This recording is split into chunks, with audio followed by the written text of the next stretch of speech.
Good morning.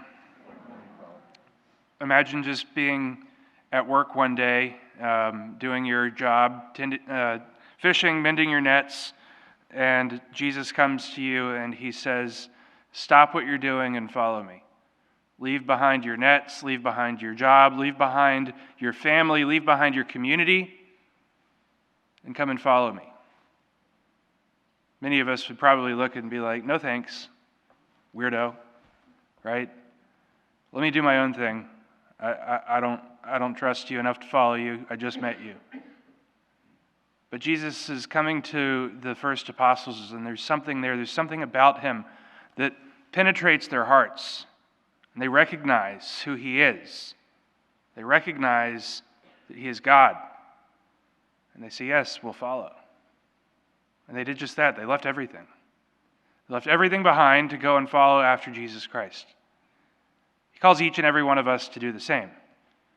Not necessarily to physically leave everything behind, but to leave the world behind, to leave our old ways behind, to leave behind anything that hinders us from doing his will, to leave behind anything that prevents us from leading others to holiness.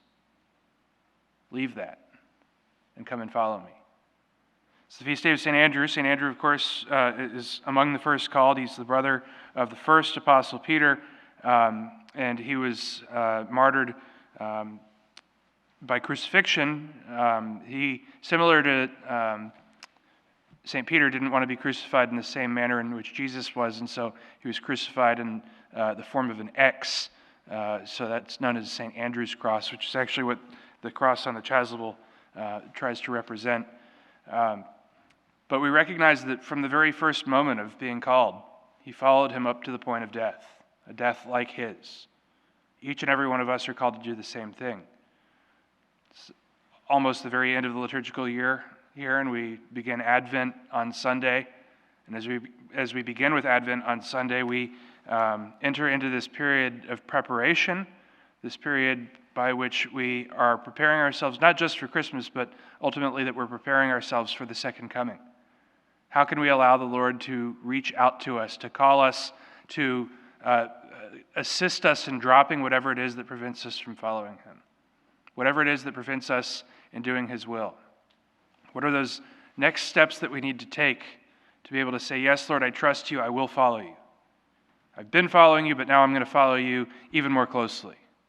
I'm going to increase my devotion to you by just a little bit more. I'm going to up my game in how I try to live my faith." Each year is an opportunity for us to have that new opportunity to recommit ourselves, to say, how can I better live my faith? How can I better do the will of God?